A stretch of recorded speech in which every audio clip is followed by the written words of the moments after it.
오늘 본문 말씀은 예수님께서 예루살렘으로 올라가실 때 벌어진 사건입니다. 곧 예수 그리스도의 그 십자가의 고난이 이제 시작될 무렵에 제자들은 예수님의 그 십자가의 죽으심에 대해서 정확하게 인지하지 못했습니다. 예수님께서는 당신의 십자가의 고난을 앞두고 제자들에게 세 차례나 예수 그리스도의 십자가의 죽으심과 부활하심에 대해서 말씀하셨지만 제자들은 그것이 무슨 뜻인지 이해하지 못했습니다.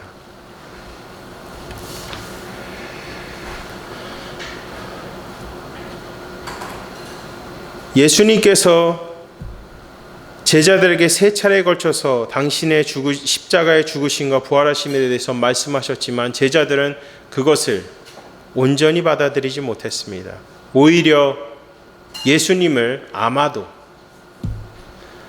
로마 제국에서 해방을 얻게 하여 이스라엘이 로마보다 더 큰 권력을 얻게 하실 예수님으로 생각한 것 같습니다.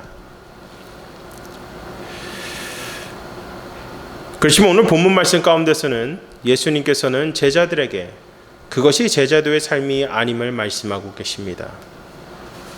참된 제자도의 삶이란 것은 나를 철저히 부정하고 죽이는 것에서 출발하는 것임을 말씀하는 것입니다. 오늘 본문 말씀 속에 기록된 제자들의 모습을 보면 예수님의 그 십자가의 죽으심과 부활하심을 깨닫지 못하고 35절에서 이렇게 말씀합니다. 세베대의 아들 야고보와 요한이 주께 나와 여짜오되 선생이며 무엇이든지 우리가 구하는 바를 우리에게 하여 주시기를 원하옵나이다. 벌써부터 예수님께 구하는 것 자체가 어프로치 자체가 잘못됐죠. 제자도의 삶을 이해한다면 그 주님의 죽음 앞에서 우리는 어떠한 삶을 살아야 되겠습니까? 이러한 고민은 최소한 있어야 되는데 36절에 예수님께서 물어봅니다. 너에게 무엇을 하여 주기를 원하느냐? 37절에 보시면 여짜오되 주의 영광 중에서 우리를 하나는 주의 우편에 하나는 좌편에 앉게 하여 주시옵소서. 권력욕에 취해 있는 제자들의 모습을 보게 됩니다. 내가 원하는 것만 생각하는 겁니다. 내가 원하는 것만 생각한 나머지 예수님께서 하신 말씀을 이해하지 못하는 것입니다. 근데 이 제자들의 모습이 오늘날 우리의 모습이지 않을까요? 우리도 때로는 우리가 원하는 것만 구하는데 급하지 않습니까? 예수님의 음성에 귀 기울이기보다 주님께 우리가 원하는 것을 구하는 것, 우리에게 복 주기를 원하는 것, 우리에게 축복 주기를 원하는 것, 그 모든 것들을 우리가 구하는 데만 포커스를 두고 있지는 않습니까? 이것은 단순히 오늘 본문 말씀에 기록된 제자들의 모습이 아닙니다. 이것이 오늘날 우리의 모습이라는 것입니다. 주님의 음성 앞에 주님이 우리에게 말씀하신 바를 이해하려고 노력하지도 않고 우리가 원하는 대로 예수님의 뜻을 해석하면서 살아가려고 하는 그 인생, 그것이 오늘날 우리의 모습이라는 것입니다. 근데 여러분, 우리가 예수님을 믿음으로 말미암아 의롭다함을 받았고 이제는 예수님을 믿으며 걸어가는 제자도의 삶을 살고 있지 않습니까? 제자도의 삶은 어떤 삶입니까? 아까도 말씀드렸듯이 나를 철저히 부정하는 것, 나를 죽이는 것에서부터 시작되는 것이 제자도의 삶입니다. 저는 오늘 본문 말씀을 통해서 참된 제자도의 삶이 어떤 삶인지를 여러분과 함께 세 가지를 함께 살펴보기를 원합니다. 첫 번째는 제자도의 삶이란 것은 세상적 욕심을 버리는 것입니다. 본문 37절 말씀을 한 목소리로 읽어주시겠습니다. 여짜오되 주의 영광 중에서 우리를 주의 우편에 하나는 좌편에 앉게 하여 주옵소서. 예수님께서는 아까 서론에도 말씀드렸듯이 당신께서 받으실 십자가 고난을 앞두고 있는 상황에서 야고보와 요한은 그릇된 요청을 예수님께 올려드리고 있습니다.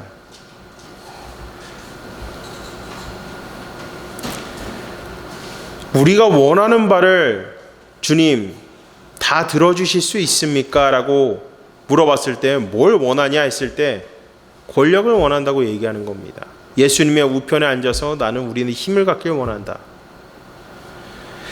예수님께서 그 지상 사역을 하시면서 하셨던 사역이 어떤 사역입니까? 우리 예수님께서는 모든 권세를 포기하시고 이 땅에 성육신 하셔서 철저히 낮아지심, 철저한 비우심을 통해서 이 땅에 오셨습니다. 그리고 비천한 인간을 어떻게 하시죠? 섬기셨습니다. 아픈 자를 치유하시고 가르치시고 복음을 선포하셨습니다. 제자들은 그 모습을 통해서 오히려 예수님처럼 살아야겠다가 아니라 예수님을 통해서 우리도 fame, 명성을 얻어야 되겠다라는 생각을 한 것 같습니다.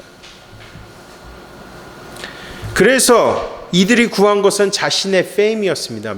명성, 자신들의 명예, 자신들의 그런 권력, 힘, 그것을 구한 것입니다. 마가복음 9장 30절부터 32절까지 말씀을 보시면 예수님께서 두 번째로 십자가의 죽으심과 부활하심에 대해서 말씀하셨지만 이 제자들은 이 말씀이 어떤 의미인지 깨닫지도 않고 심지어 두려운 나머지 물어보는 것조차도 하지 않았습니다. 그리고 33절에 보시면 제자들이 길거리에서 토론한 것이 무엇이냐고 예수님께서 물어봅니다. 근데 제자들이 어떻게 얘기한 줄 아십니까? 서로 누가 큰 자인지 토론했다는 것입니다. 권력력이 앞서면 어떻게 됩니까? 그 안에 갈등이 조장되는 것입니다. 굳이 토론할 필요가 없는 것이죠. 근데 이 제자들이 그 안에서 누가 서로 큰 자인지 토론을 했다고 하지 않습니까? 오늘날 교회의 모습이 그러지 않습니까? 교회 안에서 더 잘 보이기 위해서, 더 그 자리에 오래 있기 위해서 정치라는 것을 할 때도 있고 그 힘을 앞세울 때도 있습니다. 하지만 그것이 예수님께서 원하는 것이 아니라는 것입니다.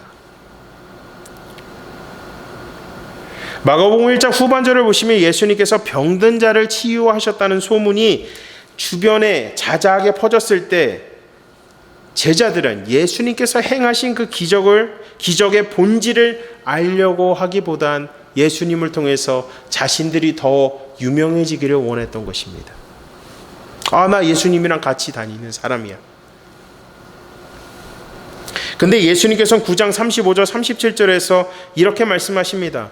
누구든지 첫째가 되고자 하면 뭇사람의 끝이 되며 뭇사람을 섬기는 자가 되어야 하리라 하시고 어린아이 하나를 데려다가 그들 가운데 세우시고 앉으시며 제자들에게 이르시되 누구든지 내 이름으로 이런 어린아이 하나를 영접하면 곧 나를 영접하며 누구든지 나를 영접하면 나를 영접함이 아니요 나를 보내신 이를 영접함이라. 첫째, 으뜸되는 자가 되지 말라는 것입니다. 그러려고 힘을 쓰지 말라는 것입니다. 왜? 예수님께서 그렇게 하지 않으셨습니까? 예수님이 철저히 자기를 낮추시고 오셨습니다. 그러면 어떻습니까? 예수님도 그렇게 하셨기 때문에 우리도 그 길을 마땅히 따라가야 하지만 우리 인간은 너무 죄성이 가득한 존재이기 때문에 이 욕심이라는 게 있어요. 야망이라는 게 있습니다. 그것을 제어하지 못하면 갈등을 조장하게 되는 것입니다. 여러분, 참된 제자도의 길을 걸어가는 것은 그렇게 쉬운 것이 아닙니다. 낮은 자의 마음으로 순수한 믿음으로 예수님께 나아가는 것입니다. 이 길을 올바로 걸어갈 수 있도록 능력을 주님께 구하면서 걸어가도 넘어질까 말까 하는 것이 인생입니다. 주님께 기도한다고 해서 우리 길이 시온의 대로같이 확 열리는 게 아니에요. 기도해도 그 믿음대로 살까 말까 합니다. 여러분, 우리가 하루하루 그 치열한 일상 가운데서 예수님을 얼마나 붙잡고 살아가고 있습니까? 아까도 우리가 참회의 시간 가운데 회개했지만 우리가 말로는 입술로는 예수님을 믿는다고 하지만 정작 그 현실 가운데서는 예수님을 믿기 위해서 노력하는 우리의 모습이 얼마나 됩니까? 그 비중을 한번 생각해 보십시오. 그처럼 예수님을 믿고 그 좁은 길을 걸어가는 제자도의 삶이라는 것이 쉬운 길이 아니라는 것입니다. 그런데 이 제자들의 모습을 보면 마치 예수님을 요술램프에 나오는 진이로 착각한 것이 아닌가 하는 생각이 듭니다. 예수님께서는 우리가 원하는 것을 다 들어주시는 분, 그렇게 착각하고 있는 것 같습니다. 그리고 오늘날 우리 그리스도인들도 때로는 그와 같은 착각을 범할 때가 있습니다. 예수님은 우리에게 복 주시는 분, 은혜 주시는 분 맞죠. 근데 여러분, 역설적인 종교입니다. 기독교는 고난 가운데서 그 능력을 더욱더 경험할 수 있고, 고난 가운데서 그 은혜를 경험할 수 있고, 어려운 가운데서 주님을 바라볼 때 그 신앙이 깊어지는 것입니다. 그래서 역설적인 종교입니다. 우리가 평안할 때, 우리가 편할 때 더 예수님을 더 간절하게 붙잡고 있습니까? 그러지 않잖아요. 다 갖춰져 있기 때문에.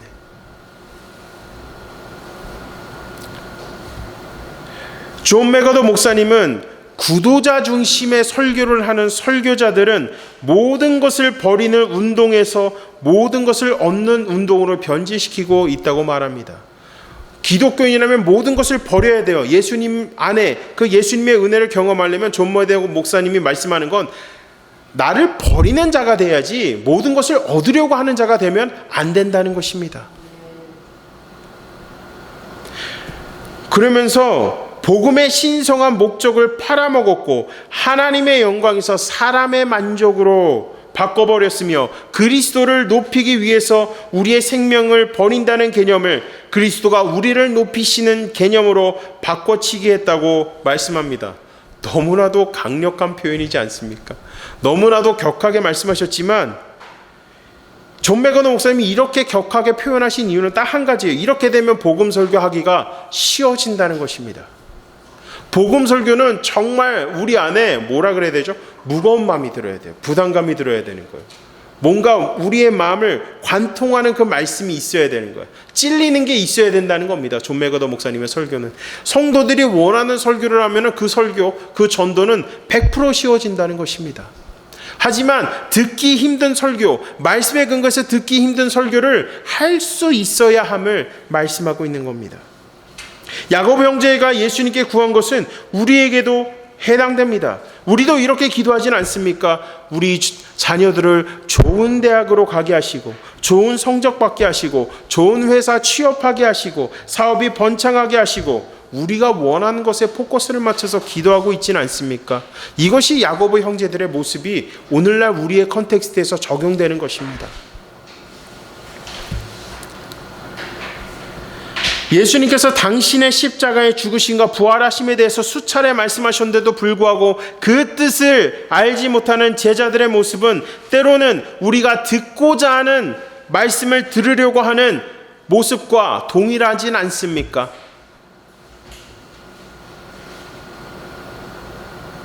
특히 우리의 삶이 잘 풀리지 않을 때, 우리가 가는 길이 교통체증처럼 꽉 막혀 있을 때, 답이 없을 때 늘 항상 우리가 원하는 대답만 예수님께 들으려고 할 때가 있습니다. 근데 여러분, 그렇다고 해서 빨리 가는 것도 아닙니다. 그렇다고 해서 잘 풀리는 것도 아닙니다. 우리는 이렇게 기도해야 됩니다. 하나님, 어둠 속에서 주님의 빛을 보게 하여 주시옵소서.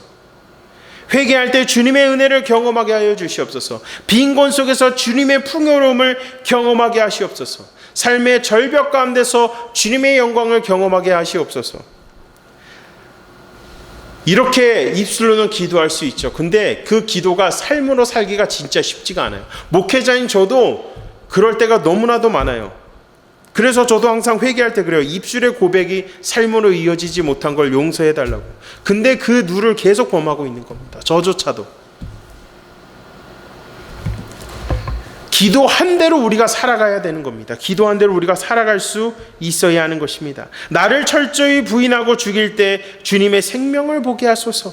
이것이 우리가 제자도의 길을 걸어가는 자로서 마땅히 주님께 올려드리는 기도여야 하고 그 기도대로 살아갈 수 있어야 하는 것입니다. 사랑하는 성도 여러분, 참된 제자도의 길을 걸어가는 건 쉬운 길이 아니에요. 저조차도 쉬운 길이 아닙니다. 때로는 실족할 때가 있고, 때로는 연약해서 주님을 의지하지 못할 때가 있고, 때로는 말씀을 온전히 붙잡고 살아가지 못할 때도 있습니다. 하지만 그럼에도 여러분, 우리가 중요한 거는 그 말씀을 통해서 우리가 연약함을, 우리가 정말 죄성이 가득하고 주님 없이 살 수 없다는 것을 깨달을 수 있어야 되는 것입니다. 깨닫고 다시 마음을 붙잡고 조금이라도 지난 한 주보단 더 새로운 한 주, 더 나은 한 주를 살기 위해서 조금이라도 조금씩 점진적으로 말씀 안에서 변화를 보일 수 있도록 우리 삶 안에서의 발버둥 치는 모습이 필요합니다. 그럴 때 우리가 제자도의 길을 걸어갈 줄로 믿으시기를 주님의 이름으로 간절히 축원합니다. 첫 번째는 세상적인 욕심을 버려야 됩니다. 두 번째는 예수 그리스도의 고난에 동참하는 것입니다. 본문 38절을 한 목소리로 읽겠습니다. 예수께서 이르시되 너희는 너희가 구하는 것을 알지 못하는가. 내가 마시는 잔을 너희가 마실 수 있으며 내가 받는 침례를 너희가 받을 수 있느냐. 본문의 10장 32절에서 34절을 보시면 예수님께서 세 번째로 당신의 십자가에 죽으심과 부활하심에 대해서 말씀하셨지만 그게 무슨 말인지 잘 이해를 못합니다. 33절과 34절에서 이렇게 말씀합니다. 보라, 우리가 예루살렘에 올라가노니 인자가 대제사장들과 서기관들에게 넘겨짐에 그들이 죽이기로 결의하고 이방인들에게 넘겨주겠고 그들은 능욕하며 침뱉으며 채찍질하고 죽일 것이나 그는 3일 만에 살아나리라 하시니라. 이 말씀을 하셨는데도 불구하고 제자들은 전혀 관심이 없었습니다. 그것이 무슨 말씀인지 전혀 깨달으려고 노력하지도 않았습니다. 오직 예수 그리스도만이 초자연적인 능력으로 로마를 넘어서서 이스라엘을 최고의 국가로 만들어 주실 것으로만 생각한 것입니다. 그래서 예수님께서는 이렇게 말씀한 겁니다. 너희는 너희가 구하는 것을 알지 못한다고 말씀하신 것입니다. 자신들의 명성, 권력에만 집착하고 있는 모습을 볼 수 있습니다. 이것은 뭐죠? 세상에서 추구하는 것입니다. 여러분, 예수님께서 말씀하시지 않습니까? 본문에서 내가 마시는 잔, 그 내가 마시는 잔은 무엇을 상징합니까? 예수 그리스도의 그 보혈을 상징하는 것입니다. 십자가의 보혈입니다. 내가 받은 침례는 어떤 침례입니까? 예수 그리스도의 연합입니다. 따라서 제자도의 길은 명성과 권력력을 추구하는 것이 아니라 나를 구원하신 예수 그리스도의 그 연합을 통해서 예수님께서 걸어가신 그 좁은 길, 예수 그리스도의 고난에 동참하는 인생을 사는 것입니다. 여러분, 오늘날 우리는 다양한 방식으로 더 좁은 길로 가고 있지는 않습니까? 다른 좁은 길로 더 걸어가고 있습니다.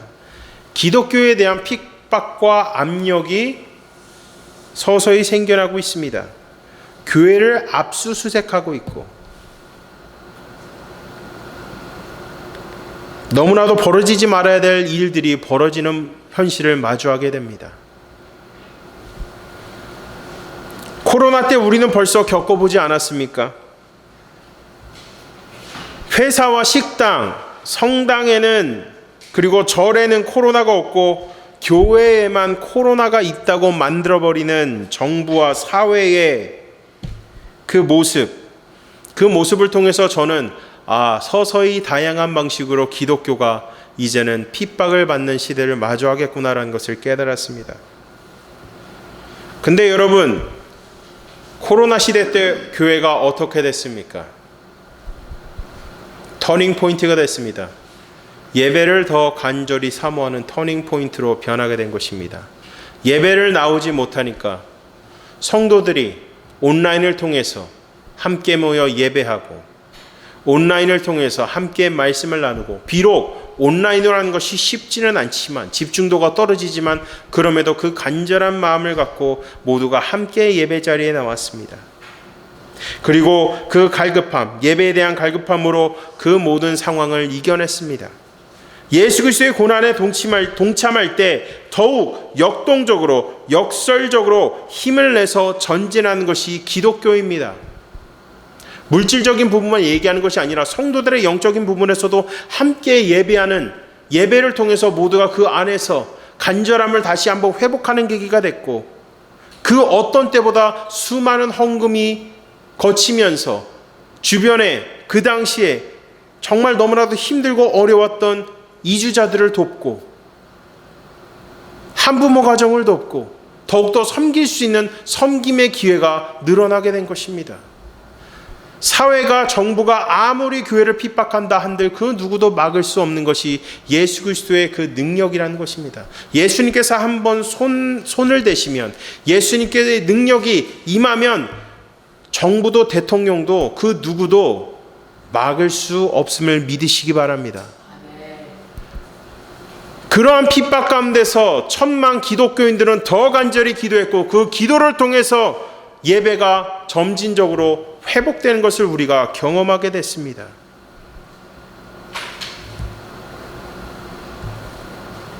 세상의 권력과 야망은 일시적이고, 그리고 그 후에 직면한 것은 허무함과 절망밖에 없습니다. 아마도 야고보 형제는 단순히 로마의 지배에 벗어나기 위해서 권력이 필요하다고 생각했지만, 구약에서 여러분 이방 나라들을 보십시오. 영원한 강성한 제국이 있었습니까? 바벨론이 어떻게 됐습니까? 멸망하지 않을 것 같은 그 바벨론이 어떻게 됐습니까? 바사와 메대에 의해서 철저히 파괴되고 멸망되어지는 것을 우리가 보게 되었습니다. 권력은 영원하지 않습니다. 권력의 자리에 있으면 그 후에는 바로 나락으로 떨어지는 것입니다. 그래서 함부로 권력을 휘두르면 안 된다는 것을 하나님께서 우리에게 보여주고 계신 것입니다.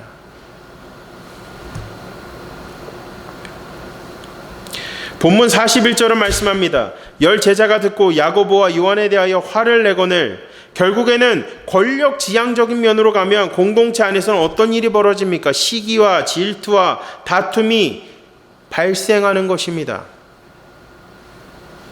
결국 주님의 사역은 열매가 아니라 메말라 버리는 것입니다. 제자도의 삶은 권력 지향적인 삶이 아닙니다. 복음 지향적인 삶이어야 함을 믿으시기 바랍니다. 이 복음이란 것은 우리를 죄에서 해방시킨 예수 그리스도의 십자가의 죽으심과 부활하심을 통해서 세상에서 아무리 예수 그리스도를 위해서 살다가 고난받는 것을 명예롭게 여기면서 천국에서 받을 그 큰 상급을 바라보면서 사는 것입니다. 정말 예수님께서 나의 죄를 위해서 죽으시고 내가 예수님을 믿음으로 말미암아 새로운 피조물로 거듭났다면, 이제는 세상 것이 아니라 이제는 천국 소망을 품고 그 예수 그리스도의 고난에 명예롭게 동참하는 인생을 살아야 합니다. 그러기 위해선 나를 날마다 부정해야 되죠. 철저히 죽여야 되죠. 쉽지 않습니다. 그래서 우리가 매일마다 기도하는 겁니다. 기도해도 그나마 그 길을 걸어갈까 말까 합니다. 다 아시지 않습니까? 근데 예수님께서는 우리가 연약한 것도 알고 계세요. 예수님께서 원하는 거는 그럼에도 그 길을 기도하면서 걸어가고 있느냐는 것입니다. 그럼에도, 연약함에도 주님 앞에 무릎 꿇고 기도하고 그 말씀 붙잡고 조금이나마 걸어가고 노력하기 위해서 힘쓰는 우리의 모습을 예수님께서는 기뻐할 줄로 믿으시기 바랍니다. 그럴 때 천국에서 기다리는 큰 상급, 그 큰 상급이 우리를 기다리고 있습니다. 여러분, 인간은 복을 원하죠. 행복을 원하고 고통 없이 사는 것을 원합니다. 고난 없이 사는 것을 원합니다. 하지만 우리 주 예수 그리스도께서는 우리의 구원을 위해서 어떻게 하셨습니까? 십자가에서 죽으셨습니다. 아주 고통스럽게. 그 누구도 느끼고 싶지 않은 그 고난과 고통을 철저히 맛보시면서 돌아가셨습니다. 따라서 우리의 삶도 역설적이고 역동적인 삶을 살게 된 것입니다. 우리는 고난 가운데서 예수 그리스도의 능력을 경험합니다. 그리고 그 경험은 우리의 능력이 됩니다. 그 능력은 우리로 하여금 명예롭고 자랑스럽게 천국에서 우리를 기다릴 큰 상급을 위해서 이 좁은 길을 걸어가게 하는 것입니다. 사랑하는 성도 여러분, 우리는 지금 좁은 길을 걸어가며 예수 그리스도의 고난에 동참하고 있습니까? 아니면 우리의 만족, 우리가 원하는 것을 얻기 위해서 예수님을 단지 우리의 성공을 위한 하나의 수단으로 생각하고 있습니까? 우리는 철저히 호흡하는 그 모든 순간마다, 기도하는 모든 순간마다, 일하는 모든 순간마다 우리에게 던져야 되는 질문입니다. 이것이 예수님이 원하는 기도의 방식인가? 이것이 예수님이 원하는 우리 삶의 방식인가? 호흡하는 모든 순간마다 우리가 기도하고 물어봐야 됩니다. 여러분, 우리가 이번에 새롭게 시작하는 한 주 이렇게 한번 살아봤으면 좋겠습니다. 호흡하는 모든 순간마다, 저도 그렇게 할 테니 여러분도 함께 호흡하는 모든 순간마다 이게 예수님을 위한 것인가? 이게 정말 이 기도가 예수님께서 원하시는 기도인가? 이 삶이 예수님이 원하는 삶인가? 날마다 물어보시며 함께 걸어가는 저와 여러분이 되시기를 주님의 이름으로 간절히 축원합니다. 마지막으로 세 번째입니다. 그분의 뜻을 실현하는 것입니다. 본문 45절 말씀을 읽겠습니다. 인자가 온 것은 섬김을 받으려 함이 아니라 도리어 섬기려 하고 자기 목숨을 많은 사람의 대성물로 주려 합니다. 아멘. 예수님께서는 야고보와 요한으로 인해서 공동체 안에 생긴 그 갈등 가운데서 43절과 44절에서 이렇게 말씀하십니다. 너희 중에 그렇지 않을지니 너희 중에 누구든지 크고자 하는 자는 너희를 섬기는 자가 되고 너희 중에 누구든지 으뜸이 되고자 하는 자는 모든 사람의 종이 되어야 하리라. 예수님께서 제자들에게 하신 말씀의 요지는 다른 것 따라가지 말고 복음을 따라가라는 것입니다. 바로 오늘 본문 말씀에 제자도의 삶을 살아야 함을 예수님께서 말씀하는 겁니다. 여러분, 제자도라는 것은 나를 철저히 부정하고 부인하고 자기를 포기하는 것입니다. 나를 포기한다는 것은 내가 원하는 것, 나의 행복, 그 모든 것을 포기하고 삶의 우선순위를 예수님께 두는 것입니다. 제자도의 삶은 쉽게 제가 말씀드리면 제자도의 삶이라는 것은 getting에서 giving이 되어야 되는 것입니다. 얻는 것이 아니라 주는, 베푸는 그러한 삶을 살아야 됩니다. 예수님께서 성육신 하셔서 이 땅에 오실 때 당신의 모든 권세를 다 포기하시고 내려오셔서 우리를 구원하신 것처럼 말입니다. 45절에서 이렇게 말씀하시죠. 인자가 온 것은 섬김을 받으려 함이 아니라 도리어 섬기려고 자기 목숨을 많은 사람의 대속물로 주려 하심이라. 이것이 오늘 본문 말씀의 핵심입니다. 그 뜻대로 섬기려고 오신 것이 아니라, 섬김을 받으려고 오신 것이 아니라 섬기려고 오신 예수님의 그 모습, 우리가 본받았고 그 뜻대로 살아야 하는 것입니다. 우리는 죽을 수밖에 없는 상황 가운데서 생명을 얻었습니다. 죽음 가운데서 예수님의 생명을 바라보게 됩니다. 그리고 우리가 누구를 섬긴다는 것은 그 사람 또한 죽을 수밖에 없는 상황 속에서 주님께서 우리를 도구로 사용하셔서 생명의 빛을 보게 하시는 것입니다. 예수님께서 섬기신 것처럼 우리도 동일하게 섬길 때 주어지는 그 기쁨과 충만함이 그 어떤 성공과도 비교할 수 없습니다.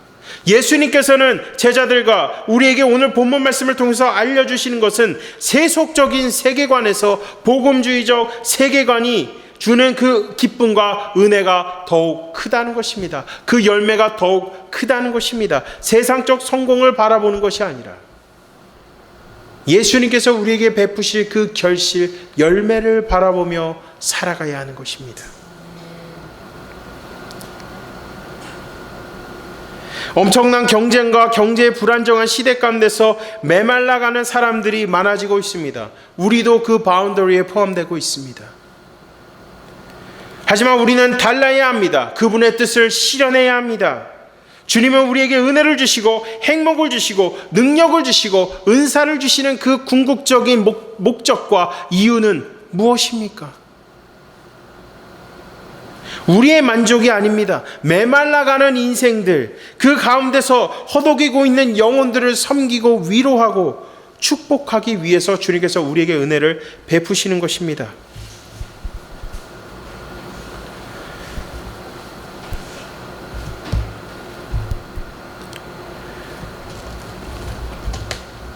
때로는 우리가 이 섬김의 자리에서 우리가 원하는 결실과 결과를 맺지 못할 때가 있습니다. 특별히 리더의 자리에 있을 때. 그런데 여러분, 그 안에서 우리가 예를 들어서 우리가 품고 있는 영혼이 있어요. 그 영혼을 품고 섬기고 기도하는데 그 영혼이 예배 자리도 나오지도 않고 심지어 공동체에 와서 같이 함께 교제하지도 않아요. 그렇게 계속 그를 품고 기도하고 전도하고 하지만 돌아오지 않습니다. 그럴 때 우리가 한 가지 기억해야 되는 것이 있어요. 이것이 예수님의 마음이구나. 이것이 예수님께서 우리를 향한 마음이시구나. 절대 그럼에도 포기하지 않고 우리를 끝까지 기다려주신 것처럼 우리도 그 영혼을 끝까지 기다려주고 믿고 기도하고 축복할 때 오히려 결실이 일어난다는 것입니다. 저는 그것을 많이 경험해 봤습니다. 정말 경험해 봤습니다. 제 자랑이 아니라 예수님께서 하신 거예요. 리더의 자리에 있을 때 한 명도 나오지 않았지만 계속 정말 수개월간 기도했을 때 너무나도 그 안에서 좌절감이 있었어요. 아, 내가 정말 좋은 리더인가? 그런 생각이 들었지만 그 긴 과정 가운데서 주님께서 나에게 깨닫게 하신 것이 이것이 예수 그리스도의 마음이라는 것입니다. 한 명이 돌아올 때까지 끝까지 기다리시고 인내하시는 그 예수님의 마음을 깨닫게 하신 것입니다. 그렇게 기도하고 그렇게 끝까지 인내하고 기도했을 때 하나님께서는 리더의 자리에 있을 때 그 공동체에 나온 16명 중에 공동체원 중에 14명이 목자로 세워지게 하는 그 역사를 맛보게 하셨습니다. 내가 한 것이 아닙니다. 끝까지 인내하고 기도했을 때 그 안에서 역사하시는 예수 그리스도의 능력이 있었기 때문에 공동체가 부흥하게 된 것입니다. 내 힘으로 하려면 아무것도 이루어지지 않습니다. 하지만 그 안에서 예수님의 마음을 깨닫고 다시 한번 절실히 기도할 때 그 안에 역사가 일어날 줄로 믿으시기 바랍니다. 사랑하는 성도 여러분, 제자도의 길은 쉽지 않습니다. 저에게도 쉽지 않습니다. 하지만 그럼에도 모든 삶의 과정 가운데서 예수님을 향한 나의 마음을 계속 깨닫고 이해하며 하루하루 어제보다 더 나은 하루를 믿음 안에서 살아가려고 노력할 때 그 안에서 역사하시는 은혜를 주시는 긍휼히 여기시는 자비를 베푸시는 예수님을 경험하시기를 주님의 이름으로 간절히 축원합니다. 다 같이 기도하시겠습니다.